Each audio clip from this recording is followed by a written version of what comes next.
ആ കാലത്തെയും ഈ ദലാലത്തിൻ്റെ ആളുകളുടെ സ്വഭാവമാണ്. എന്ത്?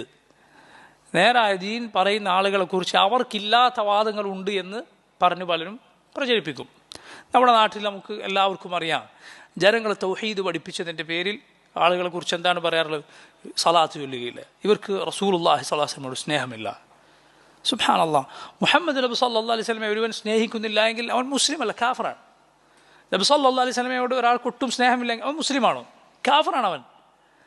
ഇവർക്ക് നബിയോട് സ്നേഹമില്ല, ഔലിയാക്കളെ ബഹുമാനിക്കുകയില്ല, സലാത്ത് ചൊല്ലുകയില്ല, മരിച്ചവർക്ക് വേണ്ടി പ്രാർത്ഥിക്കുകയില്ല.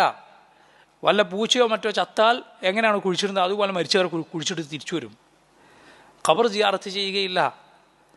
എന്തെല്ലാം കളവുകൾ പ്രചരിപ്പിക്കുന്നു. അത് ഏത് കാലത്തും ബിദ്അത്തിൻ്റെ പിഴച്ച വാദങ്ങളുടെ കക്ഷികളുടെ സ്വഭാവമാണ്. ഹക്കിനെക്കുറിച്ച്, അതിൻ്റെ ഉലമാഇനെക്കുറിച്ച് ഇല്ലാത്തത് പറഞ്ഞ് പ്രചരിപ്പിക്കും.